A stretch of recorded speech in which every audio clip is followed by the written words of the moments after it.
पूरे संसार में किसी से भी हमारी दुश्मनी ना हो। अब ये सब कैसे होगा? तो बोले नंबर 1, निरंतर जो नाम जप करता हुआ मालिक से प्रार्थना करता रहता है।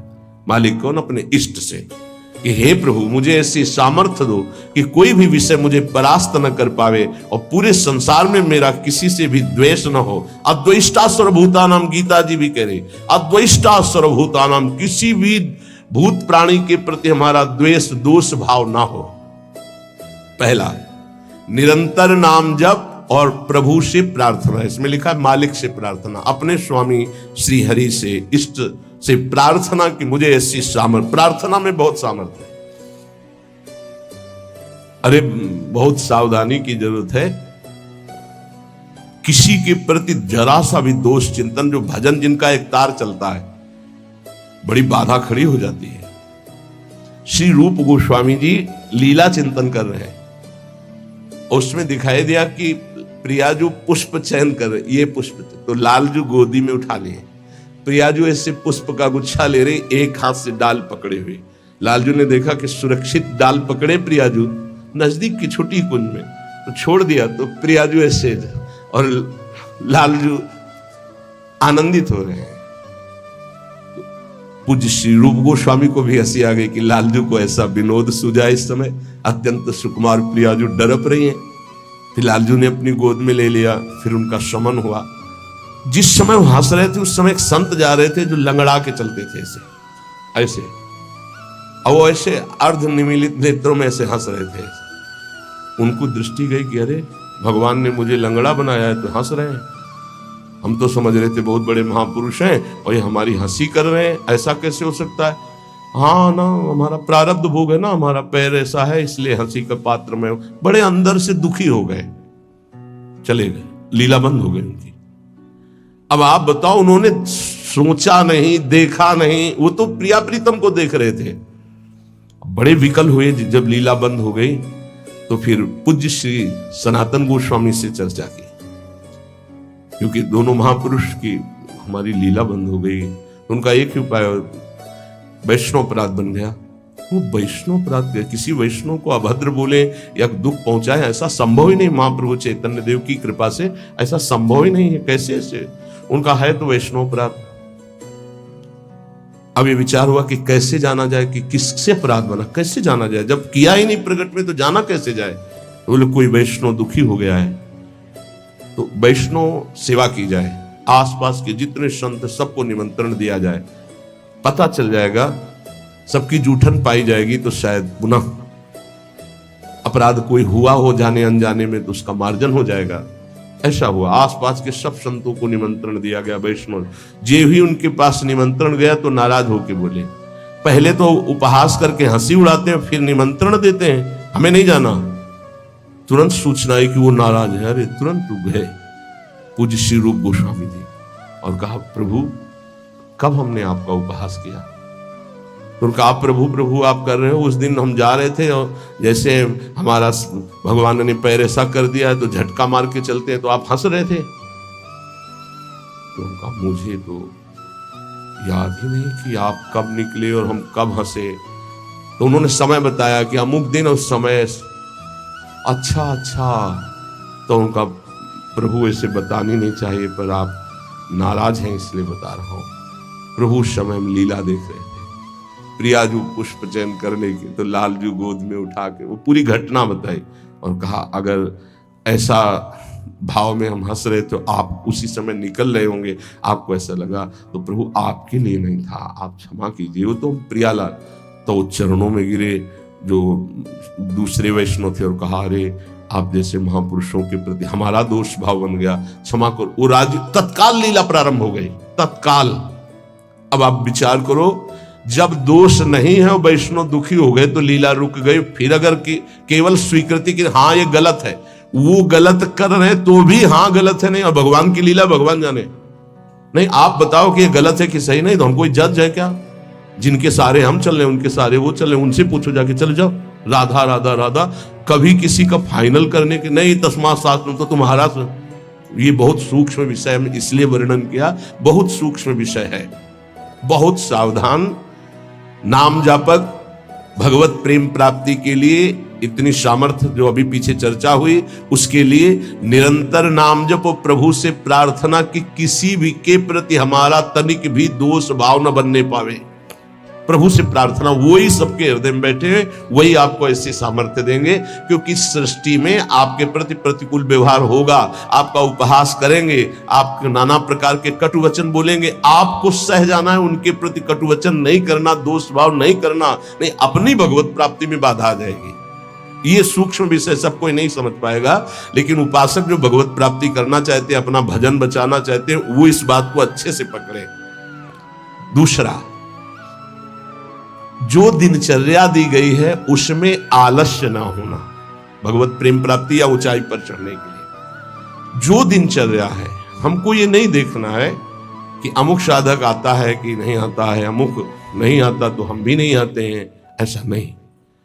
अमुक की त्रुटि है, उसका सुधार करना चाहे तो कर सकता है, लेकिन आप सुधरे हुए हो तो आपको अच्छे आचरणों का अनुकरण करना है। आपको ऐसे आचरण नहीं करने हैं जिनसे हमारी दिनचर्या बाधित हो जाए।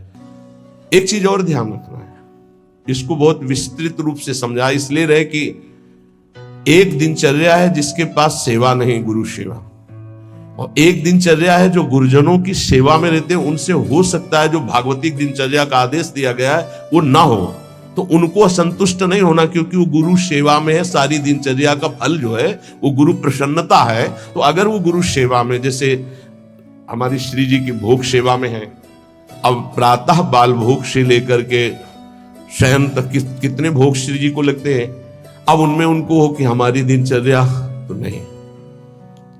अब जैसे जो और हैं सेवा में है, बहुत से, कोई किसी सेवा में, कोई किसी सेवा में, अब उनकी दिनचर्या में माला लेके नहीं बैठेंगे। थोड़ी थोड़ी देर में जो दिनचर्याएं हैं, जो सेवाएं हैं, तो उनको इस बात का पश्चाताप नहीं करना कि मेरी दिनचर्या नहीं चल रही। वो तुम्हारी दिनचर्या गुरु प्रसन्नता के अंतर्गत है, उसमें नहीं सोच। और ये नहीं सोचना कि अब हम सेवा कर रहे हैं तो हमारा वो भजन तो हो नहीं रहा जो दूसरे माला से कर रहे हैं, तो पता नहीं मेरी गति क्या होगी, ये नहीं सोच। गुरु सेवा का एक प्रताप है, ये भी ध्यान रखना। जैसे मान लो कोई शरीर के वस्त्र धो रहा है, कोई ऐसी सेवाएं कर रहा है, वो नाना प्रकार की सेवाएं हैं जिनमें उनको समय ही नहीं मिल रहा कि वो बैठ करके पद गायन करे, वो 11 माला 41 माला वो संख्या पूरी करे। अच्छा, सेवाओं में लगा है तो उसका मन लगा है, अब उसका मन कहाँ लगा है? ये वस्त्र गुरु जी का है, ये गुरु जी के लिए जल है, ये उसका चिंतन हो रहा। ध्यान मूलम गुरु मूर्ति, पूजा मूलम गुरु पदम, मंत्र मूलम गुरु वाक्य, मोक्ष मूलम गुरु कृपा। क्योंकि कई साधक ऐसे जो फिर उनको पश्चाताप होगा कि दिनचर्या में बाधा पड़ रही हमारी, तो दिनचर्या की चर्चा हुई थी। नहीं, जिनको सेवा मिली हुई है उन, एक बार भगवान शंकराचार्य जी से कई शिष्यों ने कहा कि एक ये ब्रह्म सूत्र है, इसकी व्याख्या सुनना चाहते हैं। तो उनकी शरीर सेवा में स्नान के बाद जो वस्त्र लंगोटी आदि प्रक्षालन करना है, वो त्रोटकाचार्य जी रहते थे। तो उन्होंने कहा त्रोटक को आ जाने दिए। तो उन्होंने कहा प्रभु वो तो कभी व्याकरण नहीं पढ़े, कभी शास्त्र, जब गायन स्वाध्याय होता है तो कभी बैठते नहीं हो, तो शरीर सेवा में ही लगे रहते। मतलब ज्ञान की चर्चा थी ना, तो शरीर को, गुरु के शरीर को वो साधारण शरीर समझ रहे थे। उनका अच्छा ऐसी बात है, आ जाने दो उसको। जब आ गए तो बोले खड़े हो, इस ब्रह्म सूत्र की व्याख्या करके बताओ। तो जो पढ़ने लिखने से नहीं आता, गुरु कृपा से आता है। तत्काल संस्कृत का प्रादुर्भाव हुआ और वैदिक सिद्धांतों का प्रवचन, सब दंग रह गए। तो उनका गुरु की लंगोटी ढोने वाले को साधारण समझते हो क्या? साधारण नहीं होता गुरु की लंगोटी धोने वाला, वस्त्र धोने वाला। असाधारण कृपा से सौभाग्य मिलता है, असाधारण कृपा से। तो जिनकी जो दिनचर्या ऐसी है कि उनको फुर्सत ही नहीं है, तो उनको कभी नहीं सोचना कि इतने बजे इतने बजे इतने, उनकी दिनचर्या है। तो ये चीजें ध्यान रखना है उपासक को। प्रमाद में हमें दिनचर्या में बाधा नहीं पहुंचाने, प्रमाद युक्त हमारी दिनचर्या नहीं होनी चाहिए। यदि गुरु सेवा, इष्ट सेवा में हमारी जो गुरु की अन्य साधकों के प्रति बताई हुई दिनचर्या, उसमें बाधा पड़ती है तो वो बाधा नहीं मानी जाएगी आपकी। दूसरा जो अभी वर्णन किया, गुरु प्रदत्त दिनचर्या में बाधा नहीं होनी चाहिए। बहुत बड़ी चीज है गुरु प्रदत्त दिनचर्या, बहुत बड़ी वस्तु है, बहुत बड़ी वस्तु। गुरु सेवा मिल गई तो लाडली जो अधीन हो गई, पक्का। तीसरा, कुसंग से दूर रहना, ये बहुत जरूरी है, बहुत जरूरी है। रावण लंका में रहता था, लंका समुद्र के किनारे थी, समुद्र निर्दोष था, पर ऐसे दोषी का संग समीपता होने के कारण समुद्र को बांध लिया गया, समुद्र बांधा गया। जिसकी मर्यादा अपार है उसे मर्यादा पुरुषोत्तम ने बांध दिया। किस लिए बांधा गया था? क्योंकि रावण का पड़ोसी था। रावण का पड़ोसी होने के कारण समुद्र को बांध दिया गया। जो रही मुत्तम प्रकृति का कर सकत कुसंग, चंदन विष व्यापत नहीं लपटे रहत भुजंग। अच्छा, जब कोई गलत करता है तो वो चार से थोड़ी कहता है कि मैं गलत करता हूं, नहीं, वो सही और कुबुद्धि को वो ही सही दिखाई देता है, गलत सही दिखाई देता है और वो परमार्थ से भ्रष्ट हो जाता है। इसलिए कुसंग से बहुत दूर रहना चाहिए। सत्संग और कुसंग का कैसे पहचान करोगे कि हमारा कुसंग हो रहा है, हमारा सत्संग हो रहा है या कुसंग हो रहा है, कैसे पहचान करोगे? तो संतों ने कहा है, जाके संग कुमति मति उपजय करत भजन में भंग। जिससे देह भाव पुष्ट होने लगे, भगवत भाव नष्ट होने लगे, वैराग्य भाव नष्ट होने लगे, राग पुष्ट होने लगे, भजन छूटने लगे, संसार अच्छा लगने लगे, नाम छूटने लगे और ध्यान अच्छा लगने लगे। गुरु से अश्रद्धा हो जाए, भक्ति से अश्रद्धा हो जाए, ये कुसंग का फल होता है। अच्छा, कुसंग का फल जब आपके ऊपर चढ़ेगा तो आपको नहीं लगेगा मैं कुसंग कर रहा हूं, नहीं तो ठीक हो जाओगे। सामने से महापुरुषों को लगेगा कुसंग कर रहा है, और वो जब कहते हैं तो उनको चिड़चिड़ाहट होती, मैं कहां कुसंग कर रहा हूं। नहीं नहीं, क्योंकि कुमति कभी स्वीकार नहीं करती कि मैं कुमति हूं। अगर स्वीकार कर ले तो सुमति आ जाए। कुसंग से बचना चाहिए। पहला है निरंतर नाम जप करते हुए भगवान से प्रार्थना करना कि कभी किसी के प्रति हमारा दोष दर्शन न हो, शत्रुता का भाव न हो। दूसरा, गुरु प्रदत्त दिनचर्या का पालन करना, आलस्य बिल्कुल ना आने देना। तीसरा, कुसंग से बचना। और चौथा, उन ग्रंथों से, उन प्रवचनों से, उन किस्से कहानियों से, उन चित्रों से बचना चाहिए जिनसे हमारा भगवत भाव नष्ट होता है। जैसे कल एक प्रसंग में प्रश्नकर्ता कह रहे थे कि हमको उपदेश मिला है कहीं से, बस श्वासों के आने जाने पर ध्यान दो, बस इसी से परम पद मिल जाए। यार, श्वासें तो वैसे चल रही हैं, आने जाने के ध्यान का मतलब क्या रहा? श्वासों के आने जाने का ध्यान दो कि खाली तो नहीं जा रहे हैं। हर में राधा वल्लभ सी हरिवंश राधा राधा राधा। जैसे कल आपसे कहा था, नाम रूप लीला धाम से हटा दे वो कुसंग होता है। वो बेचारा, पर हमका थोड़ी श्रद्धा है हमारे प्रति। बोले श्रद्धा ही तो लाई है आपके पास, तो हमका आज से राधा राधा नाम जप कर और प्रभु का जो रूप ध्यान में तुम्हारे प्रिय लगे, राम रूप, कृष्ण रूप, हरि रूप, जो भी, तुरंत ध्यान कर, उनके ध्यान में लग। ये बिहारी जो राधा रमन, जो राधा वल्लभ, जो साक्षात भगवत प्राप्ति के लिए ही तो विग्रह रूप धारण करके प्रकाशित हो रहे। कभी कभी जिसे हम सत्संग समझते हैं वो कुसंग बन जाता है। इसको ध्यान से सुनना। इसीलिए रोज सत्संग में घुमा के आ जाती है बात कि इष्ट मिले और मन मिले, मिले भजन रस रीति। अरे भगवान शिव नाम जप करते हैं, सनकादि नाम जप करते हैं, वो परमात्मा निराकार है, साकार है, सगुण है, निर्विशेष, पूरा का पूरा आपको समझ में आ जाएगा। फिर उनको समझाया कि गुरुदेव साकार है कि निराकार, जो उपदेश किए थे। बोले साकार है। प्रणाम करते हो? हाँ। माला पहनाते हो? हाँ। तो गुरुदेव की पूजा हुई कि नहीं? बोले हाँ हुई। तुमका गुरुदेव मूर्त है कि अमूर्त? बोले मूर्त। तुमका मूर्ति पूजा हुई कि नहीं? बोले हाँ हुई। तुमको फिर काहे परेशान हो? समझे में नहीं आता है। अरे भाई, बहुत संभल के, बहुत संभल के। शास्त्रों में जो लिखा उसको समझने के लिए बहुत पवित्र बुद्धि चाहिए। परमात्मा निराकार भी है। कैसे निराकार है? देखो, आकार खंबे का इसमें है कि नहीं? और जब भावना किया प्रहलाद जी ने कि है, तो निकल पड़ा ना नरसिंह रूप में, तो है ना साकार। वो निराकार रूप से सब जगह हो, पुकारो तो साकार रूप होकर अभी दिखाई दे। वो साकार भी है और निराकार भी है। यहां जल है, इस वायुमंडल में जल है।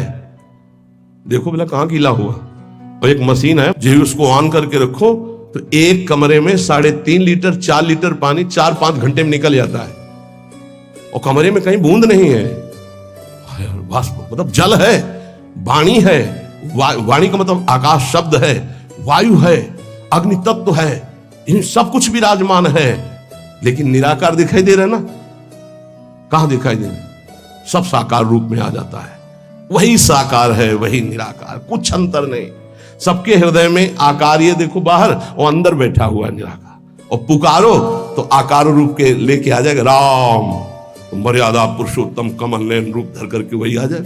वही रूप है, वही अरूप है, कोई अंतर नहीं। सब ज्ञान हो जाता है नाम जप से, सब ज्ञान। पर बचो ऐसे उपदेश से जिससे भजन ही न हो पावे। ऐसी ग्रंथ हैं ऐसे, जैसे भगवान श्री कृष्णचंद्र जी ने गीता जो लिखी है, आप भगवान की वाणी को अपने भावना के अनुसार समझ लिए, लेकिन संपूर्णतया तो भगवान ही समझावे तो समझ पाओगे ना।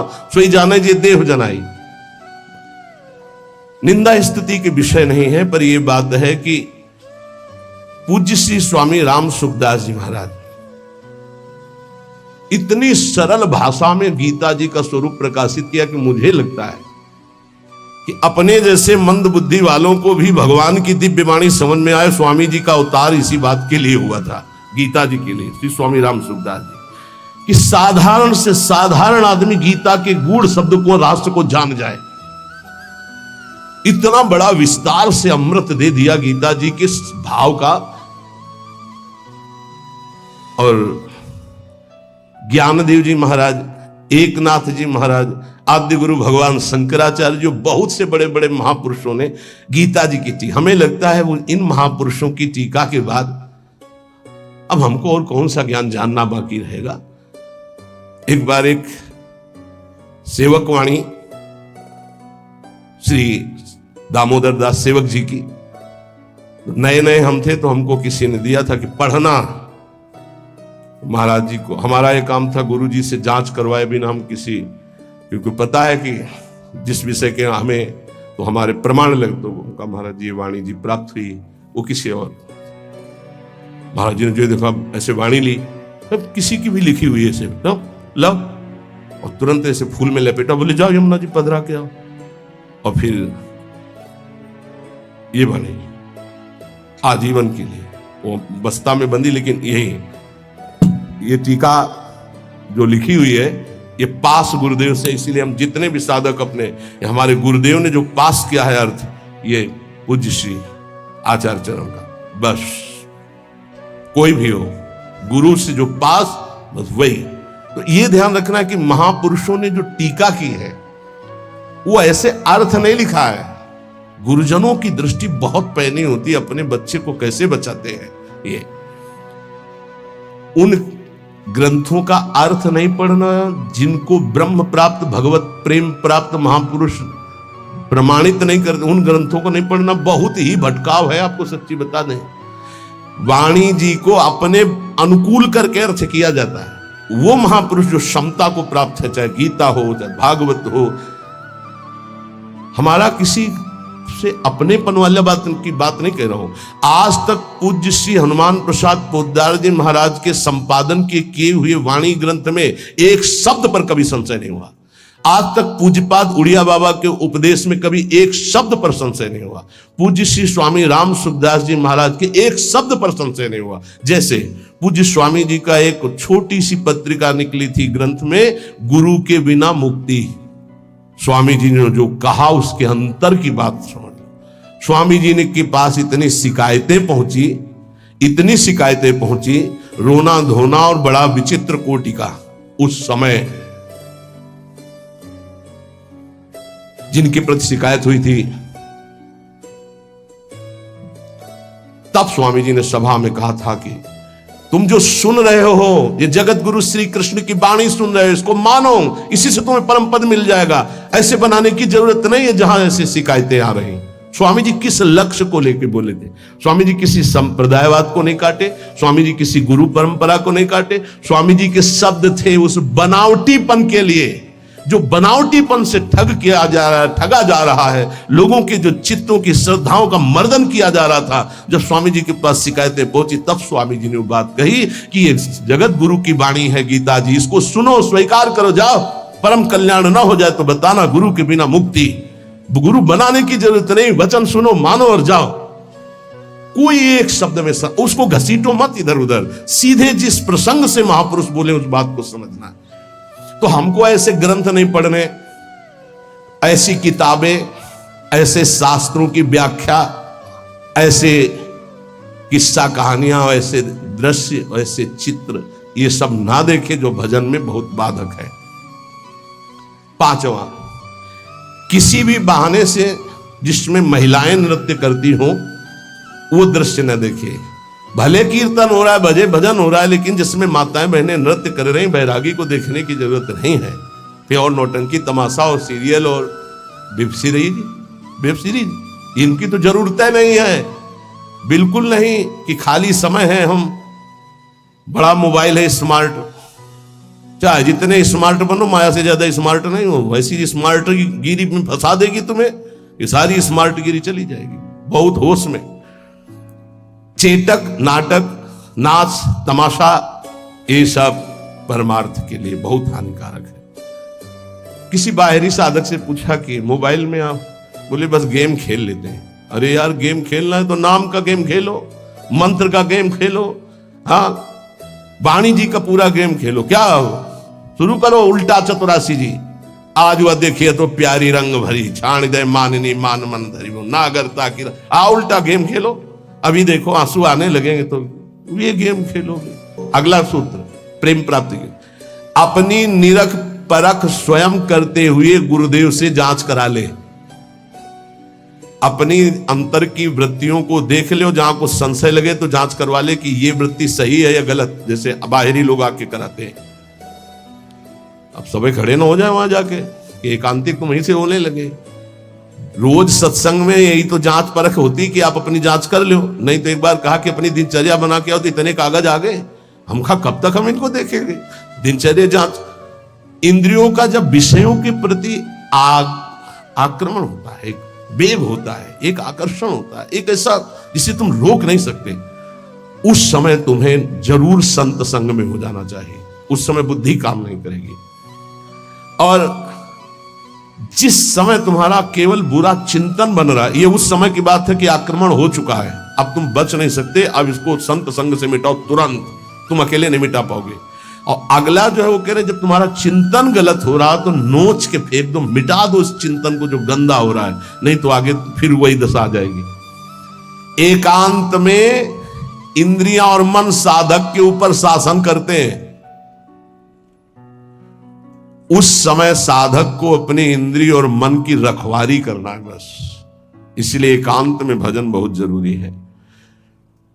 10वां, जैसे परीक्षार्थी परीक्षा की तैयारी करता है, ऐसे परमार्थी द्वंद्वों की तैयारी कर ले। मान अपमान, निंदा स्तुति, लाभ हानि, सुख दुख, ये आने वाले हैं, तुम्हें समान रहना है। तैयारी करो परीक्षा की। और ये परीक्षा जब होती तब आप समझ नहीं पाते कि आपकी परीक्षा हो रही, और समझने नहीं दिया जाएगा परीक्षा हो रही। कम से कम परीक्षा में तो बताया जाता है कि कल से पेपर शुरू है, सावधान, तैयारी कर लियो। अपने यहां परीक्षा बताई ही नहीं जाती, बाहर निकले से शुरू हो गई परीक्षा।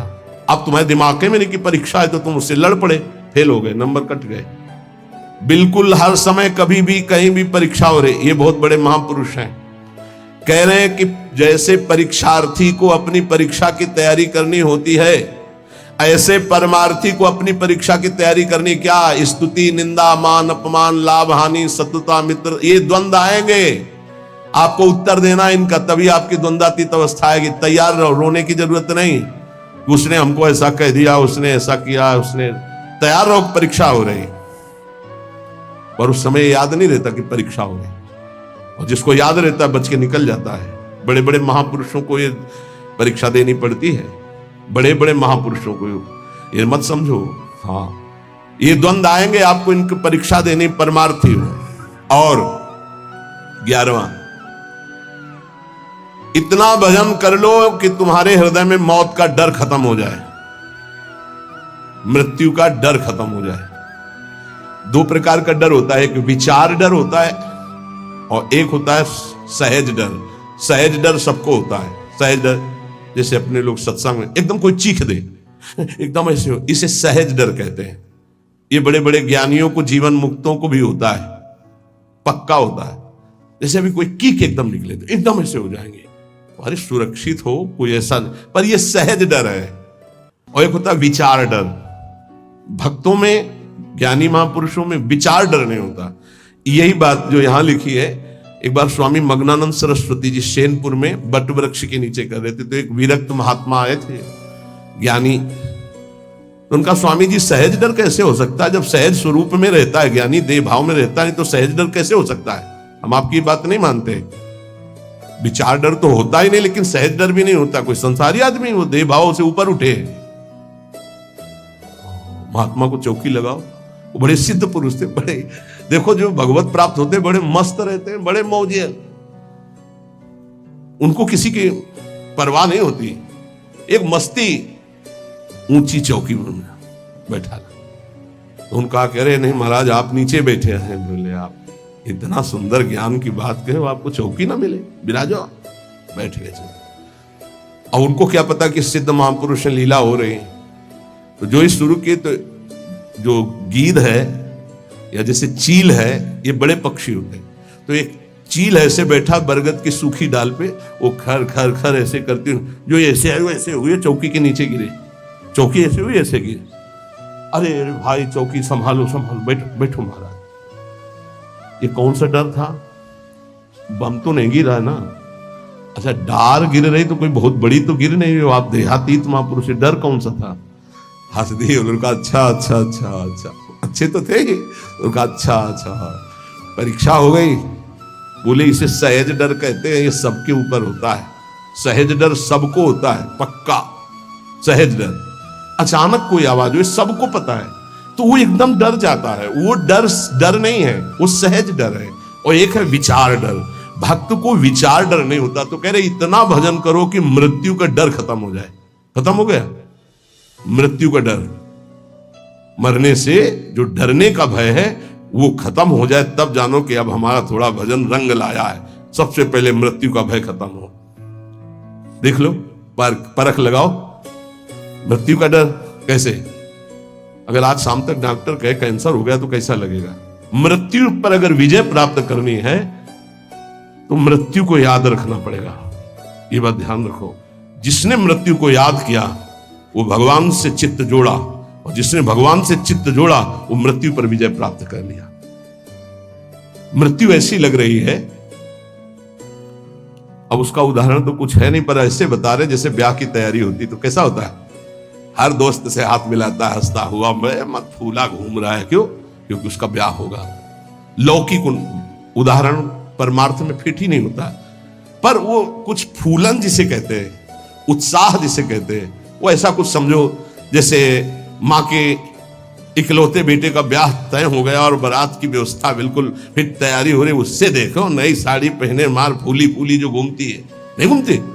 इससे असंख्य गुना सुख उस उपासक को होता है जिसको मृत्यु का डर खत्म हो जाता है भजन से। ये ऐसा कि जैसे कि कब वो दिन आएगा जब श्रृंगार करके हम अपनी प्रियाजू के पास होंगे और इस शरीर का व्यवहार खत्म प्रियाजू के पास।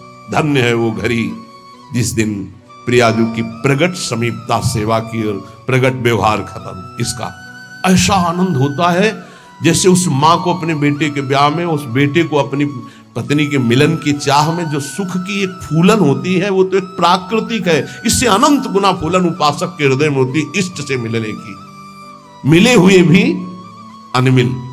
अब वो जो मिलन होगा वो निरंतर का होगा। इसलिए कितना आनंद। थोड़ी देर सोचो, अभी अभी अभी बात आ जाए कि चलो भाई निकुंज चलो, कौन कौन तैयार होगा? अभी चलने के लिए तत्काल में तैयार वो है जिन्होंने सर्वस्व त्याग करके एकांत में रोया है प्रियाजू के लिए। वो कह देंगे अभी अभी ले चलो इसी क्षण, क्योंकि उनके सिवा मेरा कोई है नहीं और मैं उन्हीं के लिए तड़प रहा हूं या तड़प रही हूं। ये है मृत्यु के डर पर विजय प्राप्त करना। नहीं तो सच्ची कहते हैं कि अगर अभी आ जाए भगवान की, देखो बाहर भी मान रहा था केली कुंज के बाहर, चलो बैठो पहले मरो फिर चलो, कौन कौन तैयार होगा? तो बहुत कम तैयार होंगे। असलियत में मृत्यु का डर खत्म हो जाए। देखो हाथ जिसने उठाया हिम्मत से उठाया है और देख लेला। अगर अब डरे तो कच्चे रहोगे नहीं, सच्चे हैं श्री जी के लिए। मुझे श्री जी चाहिए, ये शरीर तो छूटना है, आज नहीं तो कल छूटेगा प्यारे, श्री जी के लिए पक्का। और जिसने हाथ उठाया है बस हिम्मत रखना, चलोगे साथ ही। देखो एक प्रेमानंद ऐसे यहां सोफा में बैठा है और एक प्रेमानंद तुम्हारे दिमाग में बैठा है, देख लो। तुम्हारे दिमाग वाला प्रेमानंद तभी मुक्त होगा जब तुमको मुक्त कर देगा, ये बात पकड़ लेना। एक प्रेमानंद ये बैठा है जो तुमको सोफा में दिखाई दे रहा है, और एक प्रेमानंद तुम्हारे हृदय में, तुम्हारे दिमाग में बैठा है, जिसकी बात पर आप चल रहे हो, वो तभी मुक्त होगा जब तुमको मुक्त कर देगा। ये बात ध्यान रखना। सच्चा गुरु कभी अपने को मुक्त नहीं होने देगा जब तक तुम्हें मुक्त नहीं होने देगा। गुरु बंदी बन जाता है शिष्य के हृदय में, जब शिष्य को भगवत प्राप्ति करा देता है तब वो मुक्त होता है। ये गुरु बल्ला कोई खिलवाड़ नहीं है, गुरु प्रताप से गुरु का। ये जो तुम्हारे हृदय में प्रेमानंद बैठा है, देखो है कि नहीं, तुम्हारे दिमाग में जो है, तुम्हारे हृदय में, वो तुम्हें जीवन मुक्त करने के लिए बंदी बन गया तुम्हारे हृदय में। वो तभी मुक्त होगा जब तुम्हें मुक्त कर देगा। तो जितनी जल्दी तुम मुक्त होगे उतनी जल्दी वो मुक्त होगा। वो गुरु मोक्ष स्वीकार नहीं करता, पहले शिष्य का। कौन सा गुरु, ध्यान रखना, जो तुम्हारे हृदय में बैठा हुआ। ये हम जानते हो किसकी बात कर रहे हैं? श्री ज्ञानदेव जी की, श्री एकनाथ जी की। इन बड़े बड़े महापुरुषों के वचनों में जो स्वाध्याय पूर्व में किया था, तभी पकड़ा था कि गुरुदेव शिष्य के हृदय में तब तक बंदी बन के रहते हैं जब तक उसका परम कल्याण नहीं कर देते। तो मृत्यु का डर खत्म हो जाए तो जान लो कि अब हम निकुंज में इतना भी डर नहीं है, इतना कि अब शरीर छूटेगा। शरीर का डर नहीं, डर एक है हमारे अंदर, वो हमने फिर बताया था कि कभी कोई ऐसी बात ना हो कि धाम से बाहर हो जाऊं या प्यारी जी को भूल जाऊं। बस यही एक डर है और कोई डर नहीं है। और इसी डर के लिए आचार्य और गुरु से भीख मांगते रहते, याचना करते रहते। हम सब जिस समय संध्या आरती होती है तो एक दोबारे कहते, बिसरी हो ना बिसारी हो, यही दान मुहि देहु, श्री हरिवंश के लाडिले, मोहि अपनी करिले। कभी मैं आपको भूलू नहीं, और आप भी कभी कभी याद कर लें कि मेरी दासी है, मेरा निज जन है। बस यही अपने लोग संध्या आरती में रोज प्रार्थना करते हैं, बिसरी हो ना बिसारी हो, यही दान। पहला, निरंतर नाम जप, प्रभु से प्रार्थना करना कि किसी के प्रति हमारा दोष दर्शन हो। दूसरा, अपने गुरु प्रदत्त नित्य दिनचर्या को यथावत करना, आलस्य प्रमाद न करना। तीसरा, कुसंग से दूर रहना। चौथा, बुरी किताबें, किस्सा, कहानियां या ऐसी टीकाएं न पढ़ना जो हमारे अंदर भ्रम पैदा कर दे। पांचवा, नाच तमाशा, चेटक, नाटक, चित्र और ऐसे दृश्य, ऐसे सीरीज आदि ना देखे जिससे हमारा मन विषयों में चला जाए। छठवां, अपनी निरख परख करके गुरुदेव से अपनी जांच कराते रहना। सातवां, इंद्रियों को जब देखे कि ये बुरे आक्रमण में बिल्कुल अब फंसा ही देंगी तो तत्काल किसी संत का आश्रय ले तुरंत, क्योंकि उस समय तुम्हारा विचार तुम पर हावी है। अब कोई महापुरुष ही तुम्हें बचा सकता। उस समय जैसे आप संत के संग में नहीं हो तो आप सत्संग शुरू कर दो और बड़े ध्यान से सुनने लगो तो शायद आपकी बुद्धि बच जाए। नहीं, कोई सत्संगी हो तो उसके समीप चले जाओ और उससे वार्ता करने लगो। आपका मन बंटना चाहिए, उस समय एकांत नहीं होना चाहिए। आठवां, जब बुरा चिंतन उठे, इसमें जो शब्द है उसे नोच कर निकाल के फेंक दो, उसका अस्तित्व ही मत रखो। नवा, एकांत में विशेष मन और इंद्रियां हावी होती हैं, इसलिए साधक को एकांत में बहुत सावधानी पूर्वक भगवत चिंतन करना चाहिए। 10वां, जैसे विद्यार्थी की परीक्षा की तैयारी होती है, ऐसे परमार्थी को अपने हर समय ध्यान रखना कि तुम्हारी कभी भी परीक्षा हो सकती है और हमको उत्तीर्ण होना। जब उत्तीर्ण होगे तो भक्ति की भूमिकाएं या ज्ञान की भूमिकाएं जागृत होने लगेंगी। 11वां, मौत का डर खत्म हो जाना चाहिए। भजन के प्रताप से मृत्यु का डर खत्म हो जाना चाहिए।